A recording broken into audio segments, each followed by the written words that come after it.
because I can't forget to do that. So we are recording right now. If you guys have questions at all during this process, feel free to just stop me and ask a question. But let me make sure I can get this shared. Okay, everybody can see the PowerPoint? Yeah. Okay, great.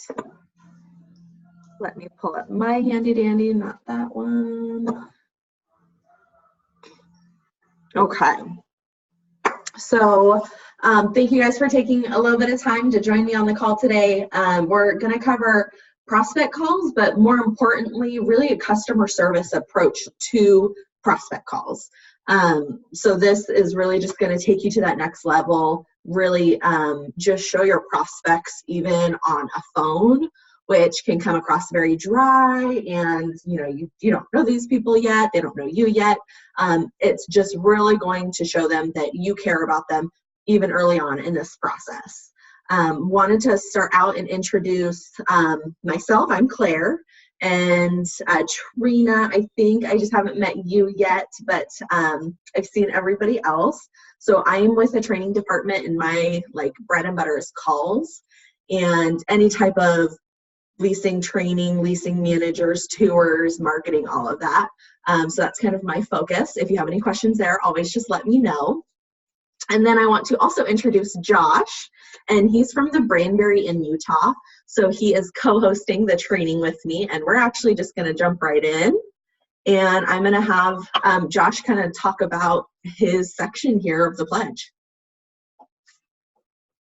Thanks, Claire. Okay, so we all know the pledge. I don't think it's an accident that the first point of the pledge is we provide superior customer service. So if you go to the next slide, Claire. For me, so I'm new to being a leasing manager. I've been here probably about 6 months, and I remember as a leasing agent that I was not a fan of being rated on my phone calls. And for me, everything really changed whenever it was explained to me differently. So also, I kind of like this part to be a little bit interactive, So this is really kind of be why do we care what you say in a phone call, right? And it's not because, we need to get a script done. It's not because we're trying to go for monotony. It's because we care about the people on the other side of the phone, and we want what's best for them.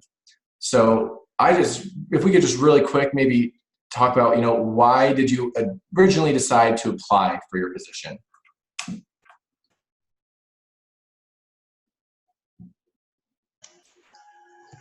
Well, I applied for this position because I'm a people person. I love to help people, and lots of high energy. I know that's needed in customer service. Okay.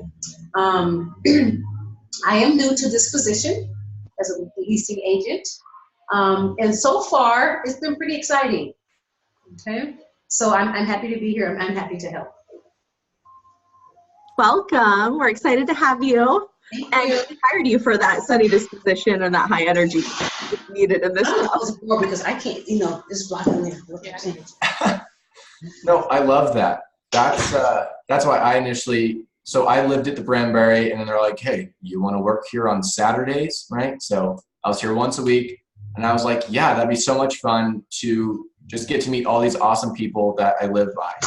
And I think most of us are in this field of work because we are, like I said, we're people. Yeah, people persons. People sounds better. But we enjoy helping people, and we want to, and we need to remember that during our phone calls. Kind of that intrinsic motivator. I'm not on this because I'm trying to sell to someone. I'm on this phone call because I care about their well-being. They need a place to live, and I have a product where they can change their lives. And I just think that that's so important to remember. Based on kind of what you said, I think what do you guys enjoy about the job? Someone else's turn. What do you enjoy about your job, Shia? I enjoy meeting different people. That's perfect. That's enough said, right? Yeah. We get to talk to people on the phone. We get to take them on tours. And again, I meet people from all over, the U.S., the country, different dialects. How cool is that? Like, we get to meet all these diverse people. It's Mm-hmm. just so fun. And again, it all comes back to this idea of customer service, where our phone calls, we want to get those 100% phone calls, not because we want a 100% phone call, but because we care about the people and we want to help them out. And then, like, going along with this, I guess we all have to call a bank, or we all have to call, whoever, and we have to deal with them on the phone.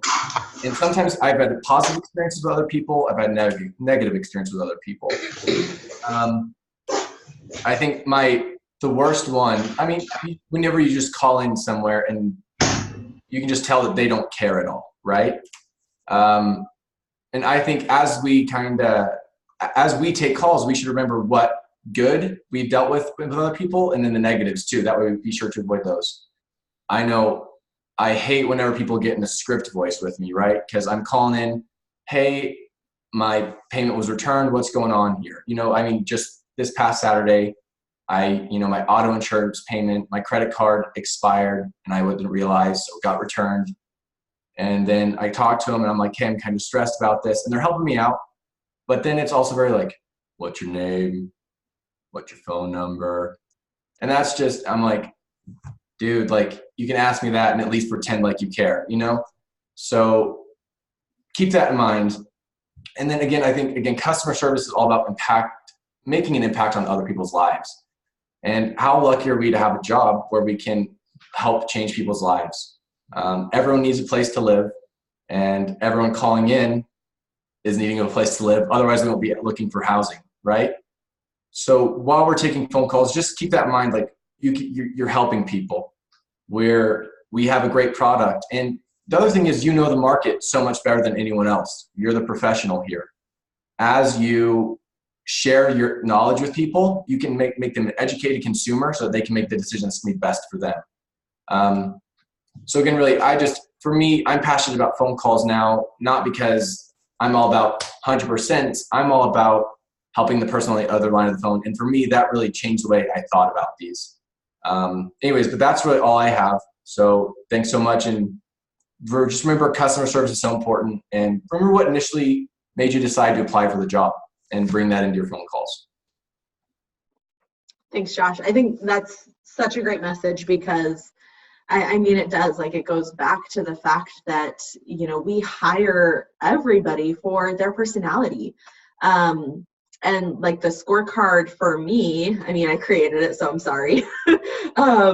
But it's not to create a script. It's not to, really come across as something bad. It's more just to make sure, like, we are doing the best we possibly can every single time on every single call. And I think you guys were on a call before where, I talked about how much money one call is worth. Do you guys remember how much money one call costs? No, it's $15,000 is one single call. And that's going to be, you're like, what? $15,000 is one call. But when you look into, what we pay in salaries, your phone bills, your electricity bills, basically how much we spend in marketing every month. I don't know if like apartments.com, depending on your plan, is easily like $700 a month. So, there's so many things that go into just one call. And so I wanted to, keeping with this customer service theme, I like quotes because, well, I'm a nerd. But so I found this quote, and it just kind of like, I don't know, everyone has an invisible sign hanging from their neck that says, make me feel important.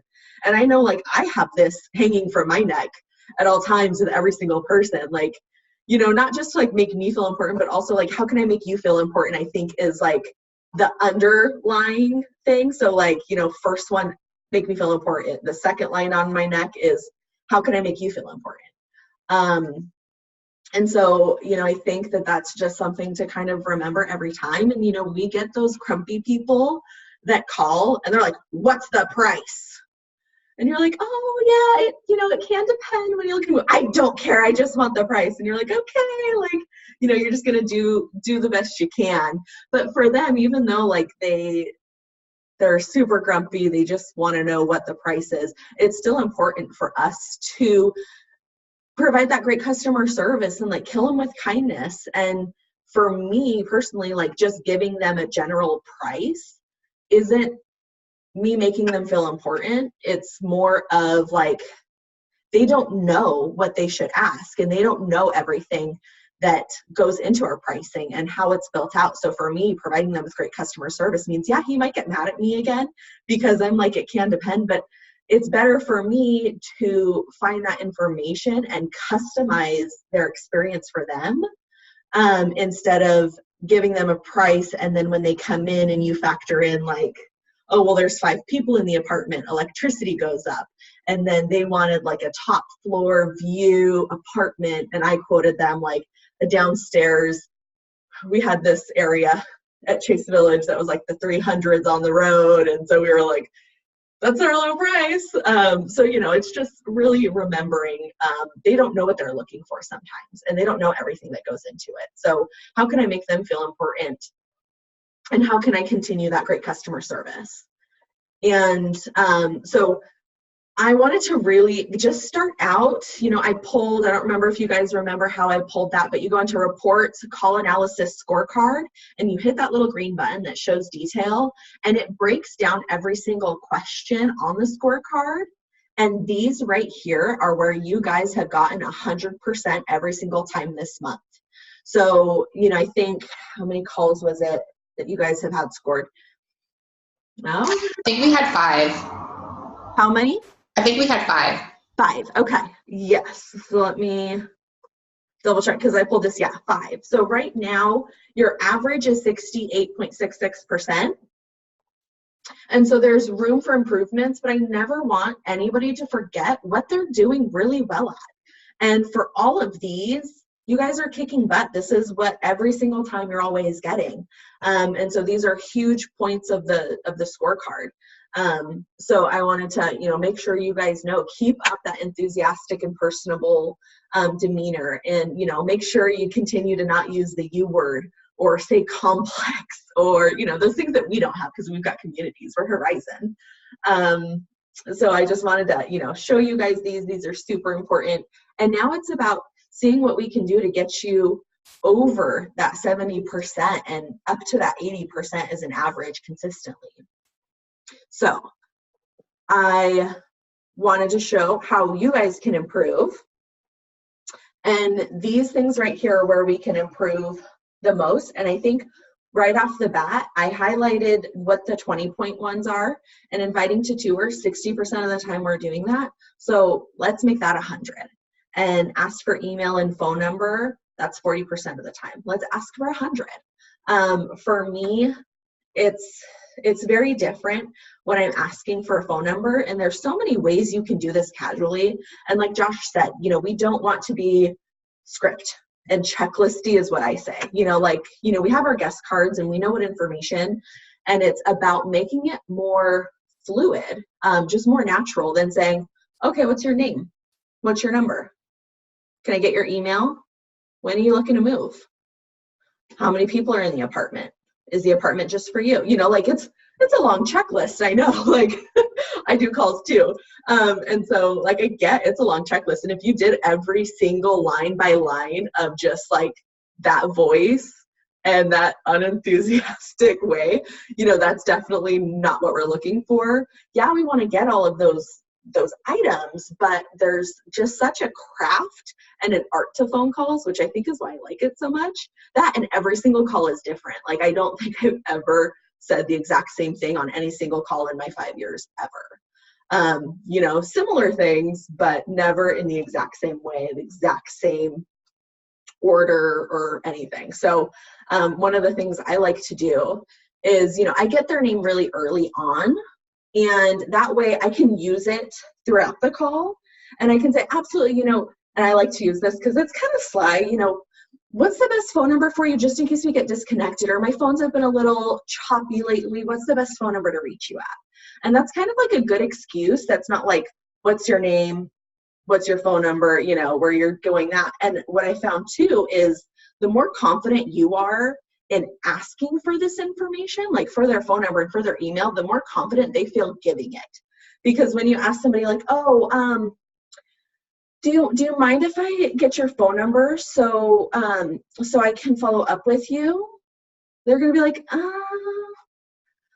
I mean, I'm not there yet. I don't want to be followed up with, you know. So just that way, you're like, absolutely. What's the best phone number for you? And they're not gonna think twice about it usually. Like if you say it confidently and you say it just kind of nonchalant, they're like, oh, it's 541-206-7437, and yes, that's my real phone number. And then same with like the email.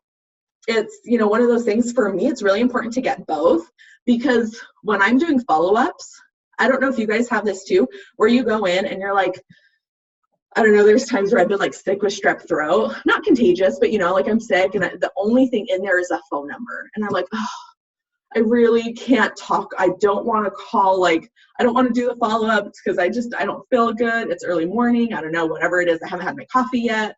I want an email. And then, but there's no email in there. And then I'm like, oh, I guess I have to call. So it's great to have both, because we want to be able to be like, okay, well, I've sent this person 4 emails, still haven't heard anything back yet. It's time to call.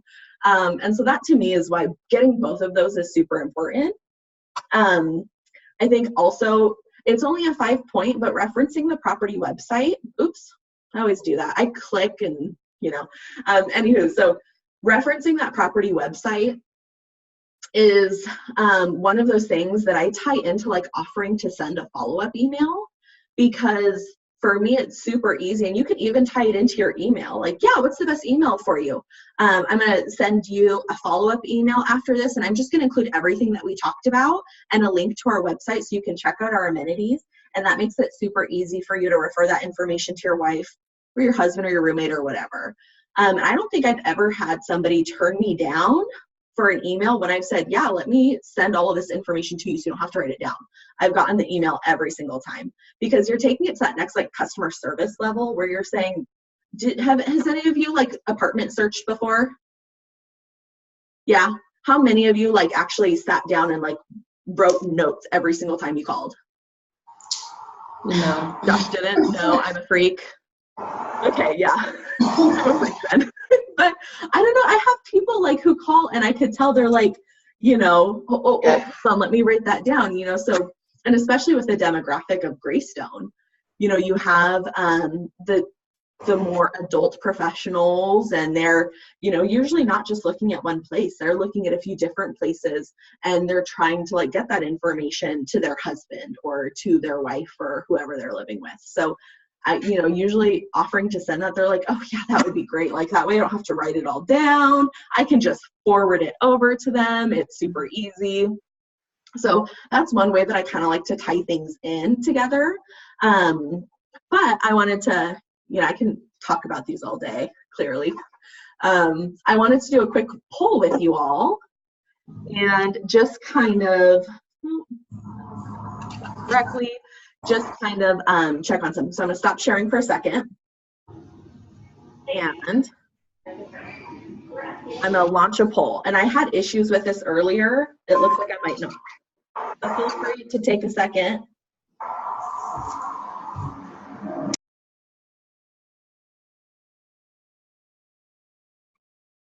I love that I can't hear. It's just so secretive. I'm like, what's going to happen? What are they going to choose?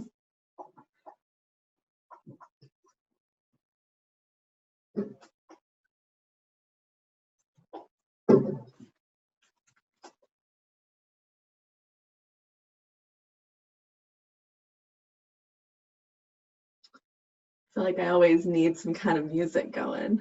I think my favorite Pandora station, in case anybody cares, which they probably don't, is No Diggity Radio on Pandora.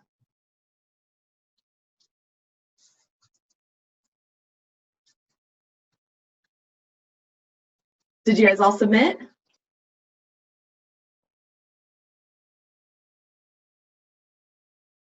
I'll unmute you. Oh, it won't let me unmute you. There we go. Submitted. Submitted. Okay. So I'm gonna end polling. Well, we're all on I'll the know what same you're. computer too, so. What's up? I said we're all on the same computer. Yeah, I know. There's one result, but that's fine. So it's, and if you guys, it's different for everybody, like definitely let me know. So it sounds like really it's just the busy office, right? It's a busy office, and then it sounds like we get rushed by the prospect on the phone, Okay. which then like, kind of changes the whole phone call. Yeah. Yeah. For the person rushing you on the phone, what I like to do is I think when you like just really try and build rapport with them, I mean, obviously at first they're kind of rushing and they're going to be like a little short. Once you really start building the rapport and doing that, they tend to stop rushing. Because I had this happen to me last week when I was on site, and he was very dry, very quick, just kind of wanted the basic information. And I asked like, oh, well, you know, what's the cause of your move? And he was like, oh, for work. And I was like, oh, wow, well, where are you moving from? And he was, what was it? It was at Michigan. And I was like, wow, that's a big move for you. Congratulations. And, you know, I just like congratulated him and, you know, asked where he was getting a job at because he mentioned he just graduated. And so I was like, oh, where'd you get your degree? And it was like something like biophysics engineering. I don't know, something that's like, way over my head. But I just kind of started asking him a little bit more and just, he totally opened up. It was a great call by the end of it, because trust me, when I first started that call, I was like, wow, this call sucks. This is not going to be good. But just warming them up a little bit and even, you know, just kind of throwing them off, I think sometimes is super helpful. And one of the ways like I do that is like, absolutely, I can definitely get you that information. What's your name? Amber. Nice to meet you, Amber. Again, my name is Claire. And you say like the nice to meet you, and that throws them off because then they're like, nice to meet you too. Like, you know, you're not really meeting. So that tends to throw them off. So that's one way I think that is some way you can get around them rushing is just to like, you know, keep trying to build that rapport. Another thing with the busy office. Oh, Josh. Just on rushing the call, because I mean, everyone does that. So we're student housing. So we get to deal with people's parents, you know? So like their little baby is moving into this apartment and it has to be perfect, you know? So it's a mess sometimes. And they want to know all these details.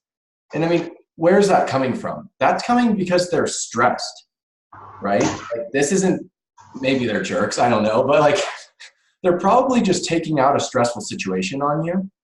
And obviously we should not do that, but it's our job.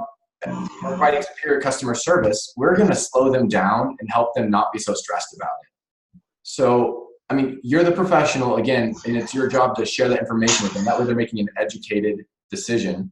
But again, I think it's just important to remember that like we're in this job because we like people, and these people are mean to us sometimes because they're stressed, because it's so stressful finding somewhere to live, right? Because if you don't find somewhere to live, you are homeless.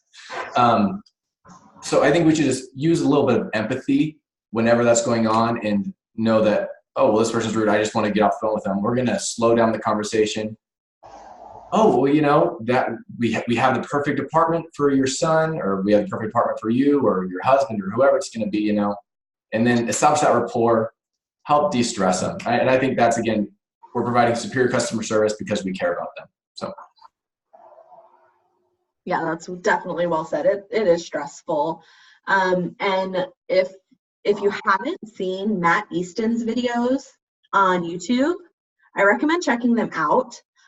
He talks about basically that similar situation. Like it is super stressful and they're going to be homeless, right? Like they have to find a place. So why shouldn't it be your place? So he talks a lot about that. So I think that's really, really great. And for the office being busy, it's a huge distraction because you're like, all these people are waiting and I'm talking on the call and For me, I mean, I don't remember if I've told you guys this. I know Josh has probably heard this, but like I climb under my desk. Like it's busy in the office, it's loud, and I can't do anything about it. I'm sitting there, I grab my guest card and I legit like slide under my desk and like finish the call just because I mean, I had like a back on my desk, so it's not like I climbed under and then people could see me like just, through the seat hole. It was all blocked off. But for me, that worked because that's my focus. Like that's my task at hand right now, being in the present. Like this is who I'm providing great customer service to. And as soon as I get off the phone, I can let people know like, oh, thanks so much for your patience. And you can kind of go from there, but they know you're not sitting there like, Brittany, like, oh my God, my boyfriend just like totally made me mad the other night. Like, they can tell by who you're talking to that you're on a prospect call, you're working, you're not like, gossiping about what happened last weekend. So I think usually people are very understanding of the fact that you're on the phone, even though they're in front of you. We have to make whoever's in front of us or on our call at that time, just be that priority. And I will say that the calls I listen to when somebody is distracted, it's very obvious. And so if it's obvious for me, I just think about the situations I've been in where I'm not just listening to the call, but I'm on the call with somebody who's distracted. And that's just like, maybe it's one of my pet peeves, but I don't know, when somebody calls me and I answer the phone, or even when I call somebody and they answer the phone and they're still talking to the person that they were talking to before they answered the phone, and I can hear that, I'm like, why the F did you answer the phone if you're still going to have a conversation? Maybe and then, yeah, my fiance does it to me every once in a while where he calls me and then he's still talking and I'm answering. I'm like just sitting here like, thanks. Yeah, cool.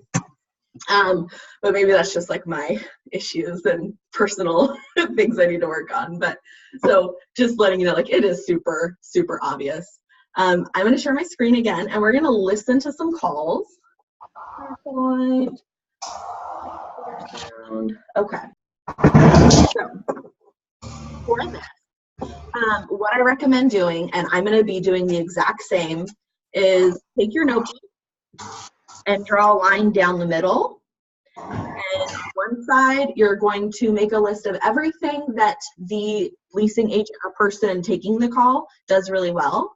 And on the other side, you'll make a list of things that they can improve on. And so I told good we're listening to is 100% call. However, it's important to remember there's no such thing as a perfect call. And that's not meant to be like disheartening, like, well, why should I care if there's no chance of getting like a perfect call? And it's only because there's always room for improvement. And if you listen to Greg Beckel, has anybody met Greg Beckel? Maybe Beckel? Poopy Pants Beckel? No? He's one of the partners and owners. And something that he says is, you always have to try tomorrow is going to be 1% better than it is today. 1%. So it's always striving, even if you have that 100%. Now let's and so it's always that aiming for growth and never accepting. So we're going to listen to this call, and if you want to take notes at the end of the call, we will roundtable and talk about what we think they did well and where they could improve. It's a great day at Canyon Springs. This is Erica. How may I help you? Hi, Erica. I'm actually calling to find out about leasing a unit in your residence. Yeah, I can definitely help you out with that. What's your first name? My name's Monica. All right. And what size home are you looking for, Monica? Either 1 or 2 bedroom, probably 1. Okay. And when are you hoping? Yeah, go ahead. Yeah, that was my next place to go. I was wondering if, like, end of May at the latest was possible, if you guys had anything in May. So end of May at the latest. Are you looking ideally sooner? We're looking for as soon as possible. Okay. So we have until the end of May. Got it. For our lease is ending then. Yeah. Okay. And then our phone has been acting funny, so let me get your number just in case we get disconnected. Okay. It is 541 579-3959. 3959. Oregon area code. What part of Oregon are you from? Yeah. I'm from Eugene originally, and that's my cell number when I was 17 when I first got home. Oh, nice. Yeah, I've been in Seattle for like 16 years. You just can't part with it, yeah. No. Yeah, my dad is from Hermiston. And so I used to go really? down. Yeah, I used to go down there all summer long and hang out and eat a lot of watermelon and Right. Such a beautiful place. It is. It's so nice. I love it over there. Okay, so a 1-bedroom before the end of May. I have a couple that are available depending on kind of what your guys' ideal home would be like. Do you have a floor preference at all? Not really. Okay. Because I have 2 really great prime apartments right now. One of them is on the ground floor over by our pond, so you're going to be right on our pond side view. There's one set of stairs down because we're built on a hill, but then you're right on that pond side. You're western facing, so your apartment gets quite a bit of light, especially during the summer. The other one that I have is a 3rd floor, but because we're on that hill, again, it's 1 flight of stairs up instead of the usual 3 full flights. And that one's another western facing. It probably gets a little bit more light because it's 3rd floor and you don't quite have as many trees blocking and things. But that one's another really great apartment. So if you like to garden or you just like a lot of light in your apartment, those are both going to be really great homes. Those are both 1 bedrooms. Okay. And what do each of those ones go for? Let's take a look at today's current pricing. They do vary a bit, but let's see here. I figured they probably do by floor and yeah, there's so many things that yeah. that they take into account. So let's take a look here. I think I know where your pond is too. I have the person who referred me to you actually is one of my friends who's currently living there. Oh, what's her name? And it's under Justin Cornwall. Oh yeah, if you guys end up moving in, they would get a little rent referral, so that's nice. That's why we like to know. Oh, perfect. Yeah, okay. So nice of Justin. We'll have to say thank you. Yeah, that's a good sign that he actually enjoys living here, which we like. He really does. He has nothing but great things to say. So the 3rd floor one that I have, it looks like the soonest it would be available is going to be probably around the 9th or 10th of May, and at that time it would be about $1,442. The other one that I have, that one's going to be available a little sooner, and that one's around the same price, but right now it looks like around $1,435. $1,435. Available a little sooner. Okay, perfect. We'll probably want to come take a look at them, I would think. Absolutely, yeah. Are you guys available maybe tomorrow? Not during the day, but what are the hours that you'll show? We're open 9 to 5 every day but Sunday. Okay. So our latest appointment time is usually 4:30. Yeah, actually, if I might be able to make that. Can I talk with my husband and then give you a call back? Yeah. Do you want me to book you just in case? Leave a message. Yeah. Sure, yeah. I'll book the 4:30 just in case, and then you can just let me know if it doesn't work out. But I'll go ahead and book that, and then our website is a really great resource. You can go on there and do a virtual tour of our 1-bedroom. So if something pops up and you guys can't make it, or you just want to do a little extra research before you get here, it's the virtual tour of our model, which is what I'd be showing you anyway. So you get a really good idea of the space, and then when you get here is when you can really see what things look like. But we also update pricing on there daily, so it's a really great resource. Oh, perfect. Okay. I just found that online while you were talking. Oh, perfect. Okay. And do you want me to send you some additional community information via email, Monica? That'd be great, yeah. Yeah, what's a good email? It is M as in Mary, S as in Sam, C as in cat, and then H-U-H, like and then at Opus Advisors, but Opus is spelled O-P-E-S. O-P-E-S Advisors? Yeah, .com. .com. Okay. Awesome. I will send you that community information before I leave today for you guys to review, and then I'm going to put you down for 4:30. And you said it was you and your husband. Are you guys bringing any pets? Yeah, we have a cat. With a cat. Awesome. Well, both of those apartments are going to be great for a cat. They get a little cat TV out the window right there. Right. So I think they'll be very happy, especially pondside, because we have like the ducks that hang out over there and fly by. So. Oh yeah, she'll be so excited. And what's the extra for bringing a furry? I forgot about her totally. Oh yeah. So it's $500 total to get her in the door. $200 of that is going to be a refundable deposit based on damages. The other $300 is a non-refundable fee. And then there is $20 a month pet rent for a cat. And then if at any point you guys get a second pet, what's nice is you don't pay the $500 again. You just pay a $150 non-refundable fee, and they share the deposit. Okay, perfect. Thank you so much. Absolutely. Is there any other questions I can answer while I have you? No, I think that's really good. I'm excited to see the places. So I'll call back if I don't get you guys. If I stop before 5, I'll leave a message and let Sounds you guys great. know about tomorrow. Okay. All right. Thanks I will for put your you down help. for I appreciate 4:30, and I hope I get to meet you. Sounds good. Me too. Thanks. Thanks, Monica. All right. So feel free to unmute yourselves. Oh, and never mind. I'll do it for you. All right. So let's start off with what Erica from Canyon Springs does really well on the call. So who wants to go first? I'll go. Yeah. I really like it. Just flowed really well. It was just like a natural conversation. She got everything she needed to without it being scripty or like forced. I thought that was really good. Yeah. Perfect. What else? Everybody's gonna have to say something, so you might as well say it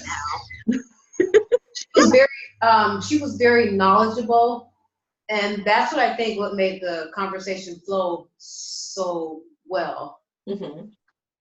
Yeah, confidence is huge.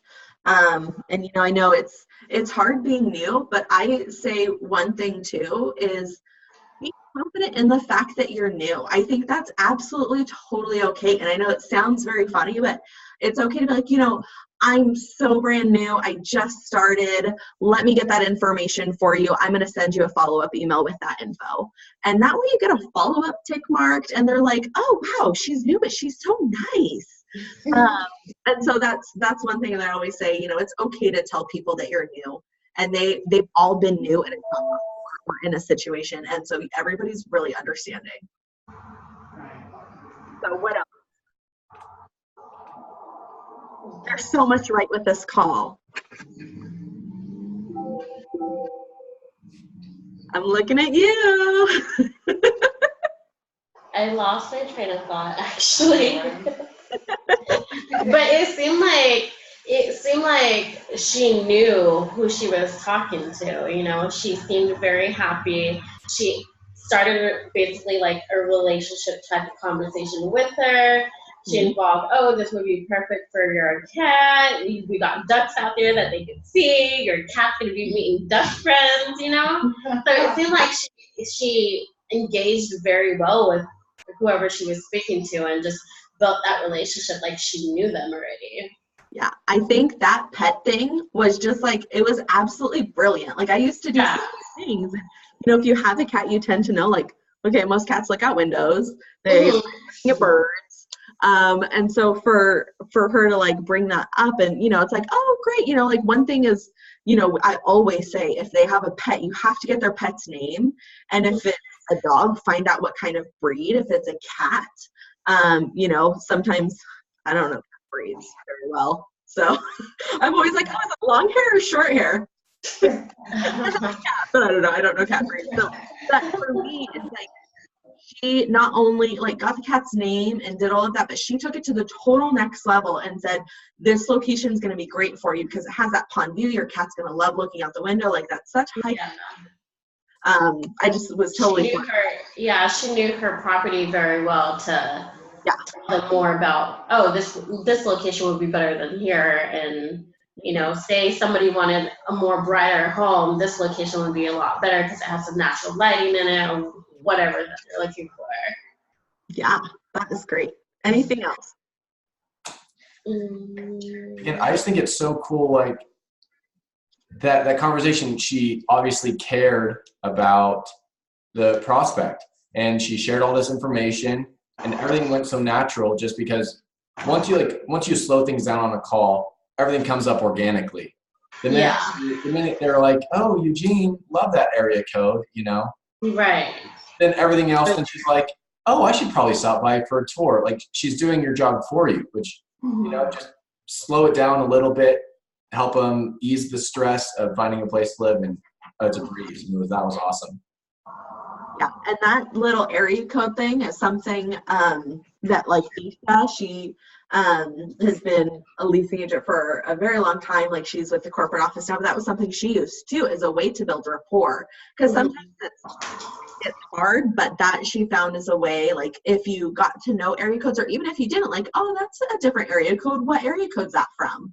And then they're like, oh, that's Oregon. And you can start building a rapport just off of like where they used to live, even though she was like, oh yeah, I've been in like Seattle forever. But just starting some kind of way of building rapport with somebody. I also loved the, she's like, oh, you know, she didn't even have to ask. I don't think, how'd you hear about us, right? Like the girl was like, oh yeah, my friend actually lives there and lives by the pond. And he's the one who referred us. And she was like, oh, you know, and she knew the resident's name. Oh, yeah, I know Justin. Well, I'll have to tell him thank you. And he gets a friend referral, $200. So I think like that's like something future for them to look forward to. Like, oh, if I refer people, I'm getting $200. Like this hasn't even leased yet. And she gets to know like, okay, maybe I'm going to start referring people. So it's something to look forward to. Anything else? Did you guys hear she used the phone number trick? Oh, my phone has been kind of weird lately. What's your phone number? Yeah, that's what I like. Do you guys want to talk about? That's kind of my weakness too, because sometimes when they begin their conversation, they go straight into asking, you know, for the pricing.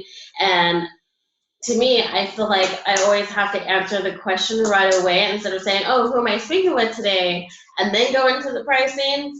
But I'm always quick to answer their question first, and then the conversation starts, and then I forget to get their name. Or I feel like it's too late to ask them now, you know, I already went over everything. And that's a good point, because, you know, people call and they immediately start asking. And so kind of one of the things I do is I give them that first one, unless it's price. But if they're like, oh, do you have anything available? I kind of like, absolutely, when are you looking to move? And I like start to answer some of those things, or they're like, well, what's your price on 2-bedrooms? And then I'm like, oh, that can depend when you're looking to move. So I'm not answering the price, but I'm at least getting them to there. And then I play like, oh, by the way, I'm so sorry, I didn't get your name. Like I don't play, but you know, like kind of cute. And then they're like, oh, it's Tom. And you're like, oh, well, it's nice to meet you, Tom. Just in case we're disconnected, what's the best phone number for you? And then you just kind of like start there. So that's something I used to do, because it is a little weird when they're like, oh yeah, I want to know what your price is. Sure, what's your name? You know, it's because nothing to do with what they ask. So that's like, it's okay to start the conversation and start to get some of their qualifying information, and then you know, that, I think that tends to work out a little bit better than like totally like, oh yeah, your name totally has to do with the price. So what's your name? You guys want to talk about ways that she could improve next time?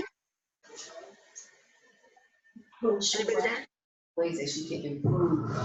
I did notice, I mean, they're minor things, but I noticed she said the and Yeah. And that always makes me so self-conscious, because I'm like, how many times do I say that in a call myself, or like on these training calls? I don't want to know, so don't keep tabs.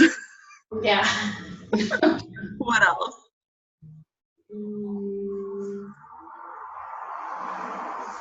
She did such a good job. Yeah, I know. So I was gonna say she did a good job.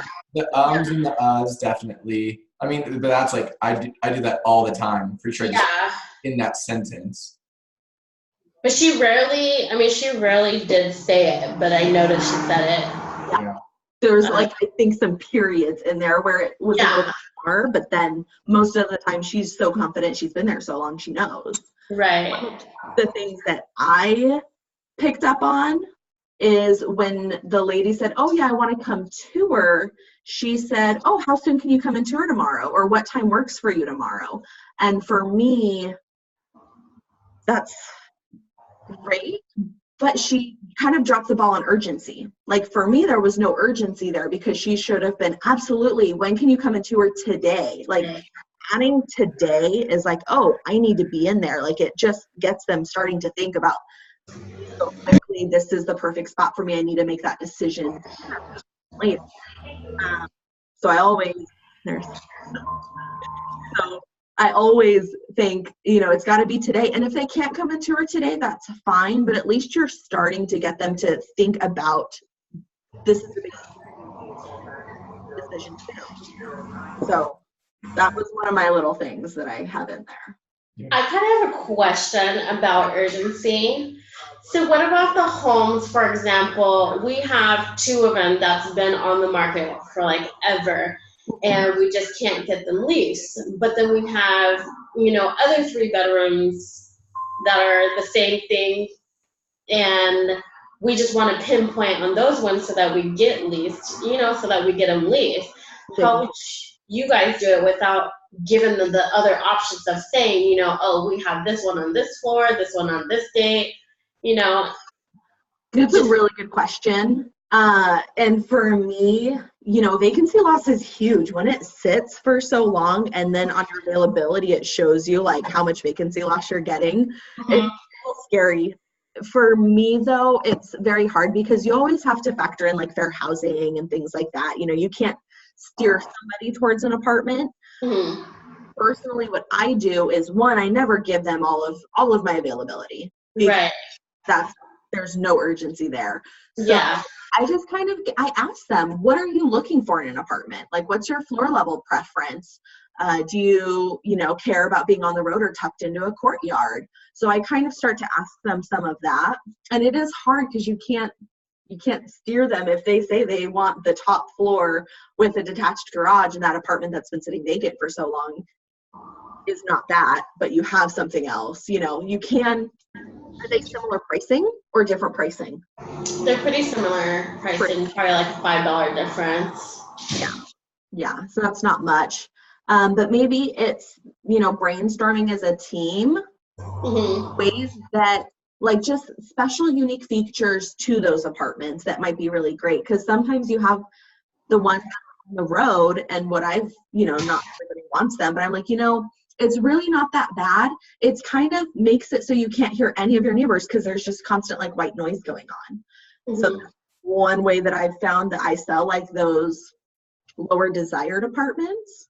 But I haven't seen those, I haven't seen what your vacancies are, where they're located or anything like that. But maybe just brainstorm together and figure out what are unique ways we can sell these particular ones and make them seem a little more desirable.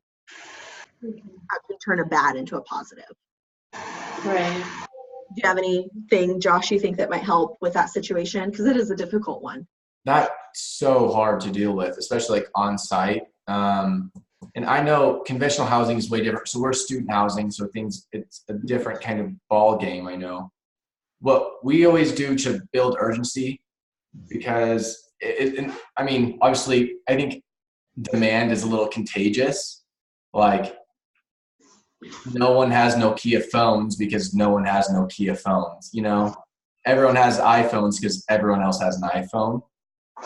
One of the things we do is we'll say if there's a spot that we haven't been able to move, people are still generally coming to check it out, even if they don't like it. Oh, great. Yeah, let's get you in for a tour today. We actually had a tour earlier, just, again, making it a little contagious. Just it makes it seem a little more desirable. And I'm sure you guys do stuff like that already. That's just something that we do. I just don't know the situation well enough. Sorry. No, I think that's great, that little white lie of kind of luring people And I mean, it doesn't have to be a white light, because like you said, like people are still looking at it, people are still interested. And so you can say like, yeah, I've had 5 people tour this apartment this week, and kind of make that, you know, part Mhm. doing like loss leader specials and things like that. So I think done a lot of great roundtabling, but I want to double check with you guys, because I know this was only supposed to be an hour-long training. Sometimes that you want to listen to another call, or are you guys feeling really good about what we're listening to? Yeah. And I kind of got distracted, sorry. that's okay. Are you guys, because this training is supposed to be an hour, do you have time to listen to maybe like one more call and roundtable that, or are you just eager to get out there and you feel confident? I feel confident with that. Yeah. Okay. I can always send the PowerPoint. I literally like wrote down all her key points. Such a great call. I feel like listening to calls is the best way to learn, whether they're your calls or somebody else's calls. So I'll send these over. Feel free to listen when you get a chance. Or just listening to each other's calls and your own calls is going to I was listening to Sheena's and trying to go off of Sheena's and shadow hers. Yeah. And She's gotten 100 quite a few lately. And I'm like, yes! She has. Like, that's not fair. Like a couple months ago, I was getting the hundreds, and then now I just like, I don't know what happened. You've got this. You do. It's something that everybody kind of goes up and down with. And for me, I don't know. I was one of those people, like my parents had to talk to me about the same thing like every 3 months, because I'd like do really well, and then I'd like. And then it's like you slack off or something. Something happens. Yeah. Well, it's a great day at Canyon Springs. With one quick thing, just a few extra tips. Just smiling is huge. Whether you're building rapport, creating customer service, you have to have a smile on your face. Even though you feel like a fool because you're on the phone, they can totally tell if you're smiling or if you're not. So just get that grin going. And then it makes your day all better because of the endorphins that it. Second one is confidence, which we kind of touched on, but whether you're new or you've been there a while, confidence is key. So fake it until you make it. And, you know, like Erica in that call is absolutely confident in her knowledge. And so if you don't have that knowledge built up yet, be confident in the fact that you're going to get there and that you're going to have all of that down. The third one is leading the call. And it's just reminding yourself that, you know, people don't apartment search all the time. Like these aren't things that people are always doing. And so when they are looking for an apartment, you guys are the experts. So take them by the hand, lead them through the call, and, you know, make sure that they know what is important. You know, don't just let them ask the questions and you answer. At some point, you just got to take the lead and start guiding them. And then last one, you can't make this industry without passion, and you have to love your property. You have to love the dirt that every single thing sits on. And so just have that passion and know like you are doing amazing in this job. And again, you've got great personalities. So that's why we love having you guys and listening to calls. And I also wanted to have you guys write down these 3 things. And then what I'll have you do is a little homework is as soon as you get back to your desks, go ahead and in 2 weeks, set a calendar reminder and see me on them with these 3 things written out in the description. So in 2 weeks from today, so on June 6th, I should have a calendar reminder pop up for each individual person. And so first one is, what do you want to start doing that you learned today? Second is, what do you want to stop doing? And third is, what will you continue to do? What are you already a freaking rock star at, and you're never going to change that? I'll just have you take a couple seconds.